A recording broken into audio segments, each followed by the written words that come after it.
Hello guys and welcome back. You're watching the STPL. We're about to be heading into the Ace match. And I do now know who the players are. They are going to be really sick players to see in this matchup. I can't actually wait for this. Obviously I'm just loading up the replay, so I'm just seeing exactly where the players are spawning and everything like that.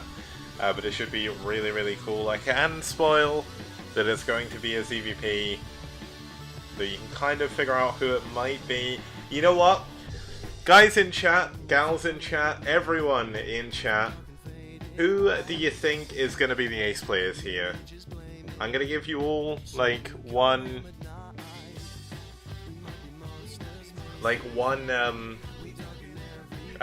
to give you one choice. It's going to be a PvC, of course, that helps. I've seen one guess. I'm not going to confirm if that's right or wrong, so...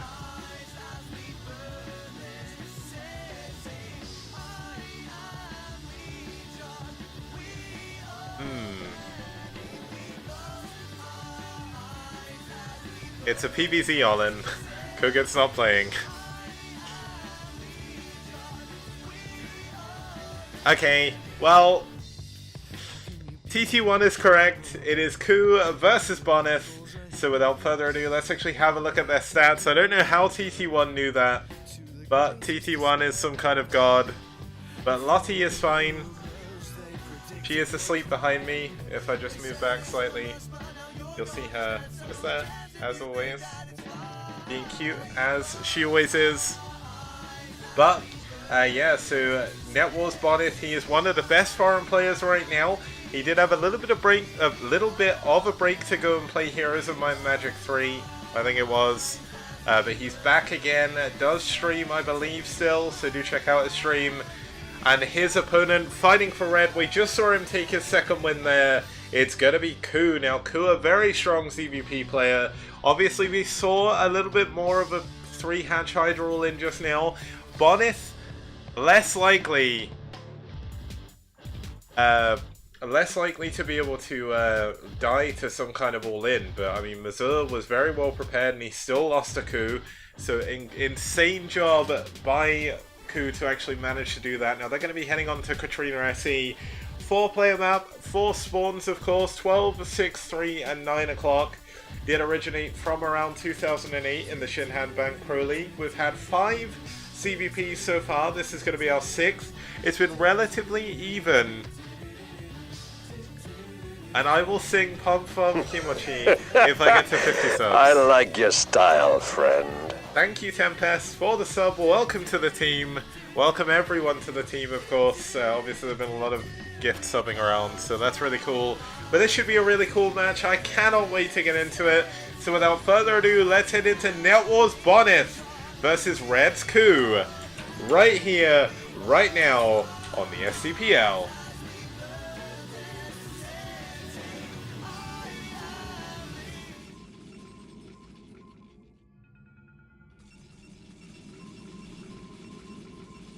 And starting us off here in the 12 o'clock position, we do have the white Protoss fighting for NetWars. It is the Polish Protoss powerhouse himself. It's Bonneth.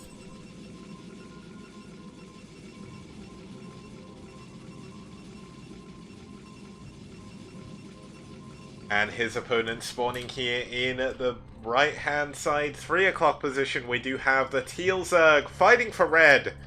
It's gonna be Ku. I did admit it, he's Polish. DeWalt is Russian, and DeWalt lives in Siberia or something, and I keep getting the two of them mixed up. USSR propaganda from the UK. Yeah, that's what it is, you know. I'm anti-communist, obviously. But I always get Bonneth and DeWalt mixed up. Like, I don't know why. They're both really good Protoss players. Oh, he's in Crimea. Wait, is he? I thought he was in Siberia. He's pretending to be Russian on ladder. I'm fairly certain he's from Siberia. Unless I got it wrong. I don't know. Maybe I'm wrong.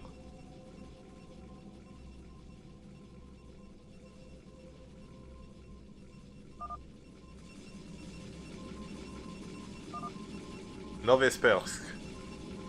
He's from Crimea, okay. So he's Crimean. Fair enough. He's from Canada. Funny. Now, what builds are we going to see from both players? We see a Gateway first coming up from Bonneth. That does not surprise me in the slightest. We see a 9 pull coming up from Ku with speed as well, so that's going to help him against this Gateway first.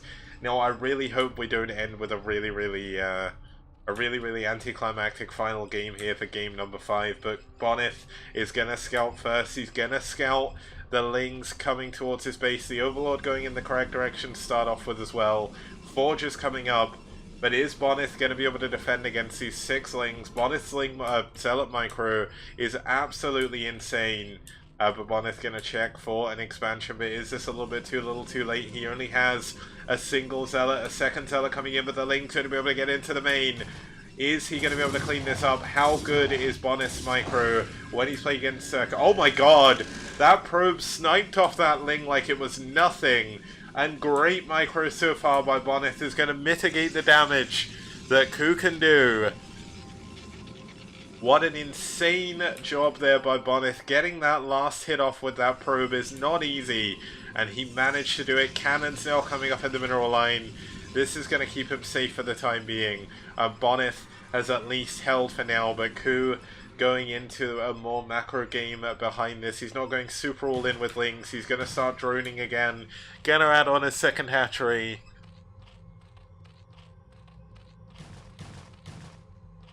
Brood War is all RNG, no skill. Yeah. He got another Ling, by the way, so Bonneth doing a very good job defending. I mean, this is quite a hard map to wall off on as Protoss, so that's why I think TT1 said PVC on Katrina, because it's obviously a little bit weird for Protoss, but Bonneth is like, this is awful. Like, Bonneth is not feeling good. Oh, okay, there must have been lag. Okay, I thought it was due to the map. But you know what, given the fact they're apparently lagging, Bonneth did an incredibly good job. I don't know how he managed to do that micro. Now we've got a Nexus coming in. There is going to be a lair coming in behind this as well. So that's going to be pretty good for Ku. Ku likely going to go into 2-hatch muteless play from here. That's going to be a very strong option. Of course, he does have the option of going for lurkers as well. Not likely to see that though. 3rd hatchery would be quite nice. Ku is actually saving up for that, looks like, at the moment. So unsure whether or not we'll see that go down. Ku doesn't actually have that many drones at his natural just yet. His saturation in his main is pretty good. Katrina, of course, one of the maps you do have 9 mineral patches in your main, so quite a lot of minerals there.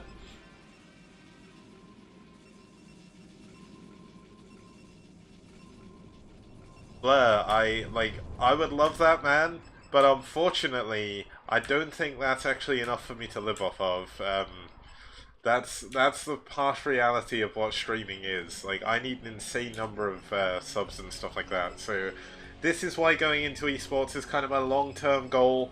I need to at least be able to make my rent. If I can make my rent, I can make it work, but I'm a long way off of that so far. But I'm going to keep working hard until I can make it happen. It's a long-term goal of mine, but here we go. Looks like Bonneth's going to move in with his Zealots. Is he going to be able to do too much damage? It doesn't look like he is. The Lings managing getting out a good surround on Bonneth's units right now. Zealots, unfortunately, low on health. Is going to be able to get into the mineral line, but realistically, how much damage can he do? It looks like he's only going to get 1 drone. That is not worth 6 Zealots that were sent up there. And Ku very nicely is going to take a nice early lead here. The Spire very almost done. Yeah, Brood War is a 20-year-old game, but there is certainly the viewership we can build up, and that is my plan. I'm going to be working hard on that with the other content creators of Brood War, and this is why I made the thread about the Twitter initiative and stuff like that. The main problem with Brood War tournaments is we don't get enough promotion. It goes for all the content creators, including the players as well. Players like Eon Zerg obviously gets like 100 viewers, but realistically, he should get a lot higher viewership, and promoting is what's going to allow us to get to that point. But yeah, as TT1 rightfully pointed out, Mulus not really going to be able to do too much on this map. Kind of hard to get into the mineral lines. He is going to be able to get to the natural, but there is a Corsair out already. Cannons coming up in the main, but there we go. Looks like the Ling's going to be able to push in. He's going to be able to get in on top of the cannons. This could be a big, big moment for Ku. Can he break the front of Boneth? It looks like he's managed to so far, but the Zealot's still doing a lot of damage. The final cannons have gone down. There is going to be nothing but this one Corsair in the air to try and deal with these Mulists. This is a big, big problem for Boneth, who is finding himself taking a lot of damage from these Mulists. The Mulists going to be able to snipe down the cannons. Could this be the straw that broke the camel's back? Another Corsair is on the way. But is there more Mulists? No, there's Scourge coming in. Creep Colony's coming in back here as well. He knows there's Zealots going over to his base. Leg speed is not going to finish up. He didn't even manage to start it. And it's going to be Mulists against probes. Is there any cannons in the mineral line of the natural? There is a single cannon. That's not going to be enough. The second cannon likely going to be targeted down by Ku here. But obviously the first cannon looks like it's doing a decent job at denying for now. But there we go, it goes down. It's going to be a single Corsair against 5 Mulists. Are very well spread. There is no more cannons in either base. Boneth is sending his units back and forth. The Zealots moving on in, not really getting too much done. The Lings in the background doing a very good job of defending.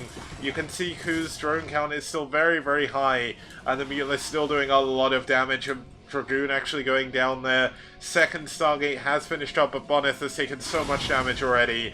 Another Corsair will not be popping out. He doesn't even have the money for it right now. He doesn't even have the money for cannons. And the second Dragoon has gone down. The final cannon looks like it's going to go down. And is this going to be enough? Is this going to give Ku the win over Boneth, one of the greatest foreign Protoss players to have... Okay, that's a little bit hyperbole, but over the past few years at least, more probes are going down, another Zealot goes down, another Dragoon is going to go down. I mean, the Zealot's spawning, but that's not going to help you, Boneth. You're going to lose all of your probes here. Lings in the natural as well, killing all the remaining probes over here, and GG! Ku decimates Boneth in game number 5, which is going to give Red the win over Net Wars. And that is a result that I think a lot of people would be very surprised about given Net Wars' current run so far. But a very well-deserved win by Ku there. He had Boneth's number from the very beginning of the game, even if there was a little bit of lag. An insanely played game by Ku. Great choice of going for Muteless as well. And that is going to give Red the win, so let's actually just bring up the results. And let's have a look. So good work by Red, of course. But just waiting for that to load. So here we go. We'll have a look at the results, then we'll have a look at the table and see exactly how that changes things moving on into week 5 of STPL, round number 3. So you can see Yeti taking down Best on Colosseum 2, Koget carrying on that momentum on Benzine over Cadenzi, but then Cryok taking down Zero on Icarus to give Red a little bit of hope, and then Ku winning against Vazur on Athena 2 to bring us to the ace match, and Ku once again coming back out to play, wins against Boneth and gives Red the win over Net Wars. And how does that change the Group B rankings, you may ask? Well, here we go. Net Wars still continues to hold on to their second place position.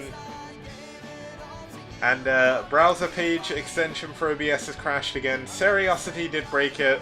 Shearing breaks that so often, I need to figure out why. But let's actually just hide that for now. But Net Wars hold on to their third place. Their second place even. IRK, Red, very close to tied. 1 game in it between them. 2 games actually, I guess. 1 loss, 1 win either side. But that it opens up the path to second as we head further into round 3. Soul Gaming still undefeated with a 15-1 score. It's going to be very hard to oust them from the top. They still have 3 games to go though, and if the next 3 games can beat them, they could still get knocked out of the whole tournament and not make it to the playoffs, but it's looking a little bit harder. Now, unfortunately, there was going to be a second series, but Ash versus MSJ, I never got the replays for whatever reason, and I didn't realize because I've had such a long break. I will try and find those replays and see if I can get them for another cast day, and we'll cast it eventually. But for today, it's been an incredibly fun stream. Huge thank you to everybody who's subbed and everything to support me and to support the STPL. Just to announce, there is an event match coming up that I can't say what it is just yet, but it's going to involve one of the newer scenes in Brood War, so that should be a lot of fun, as well as 5 of the top players from the STPL. So that kind of gives it away, but you never know. And the other one is going to be paid for by the donation that Katrina gave me the other day. I can't actually say that that's 100% happening yet, but I'm going to try and make it happen. It's going to involve one of the really popular old school players who said he will play in some tournaments if we get him some games. So hopefully that will all come into fruition as we head into the new year. But obviously that's going to be the end of the stream today. There will not... I'm trying to decide whether or not I should do more STPL tomorrow. I feel kind of guilty casting on the same time as Turbo League, so I'll probably leave it for tomorrow. Probably try and do a Saturday afternoon cast this week to try and catch up with myself. Not entirely sure, but hopefully you guys enjoyed Red vs. Net Wars. I certainly did. It was an amazing series. Thank you to all the players who played, and I will be back next time. Have a very good evening, afternoon, wherever you are, and I will see you guys next time.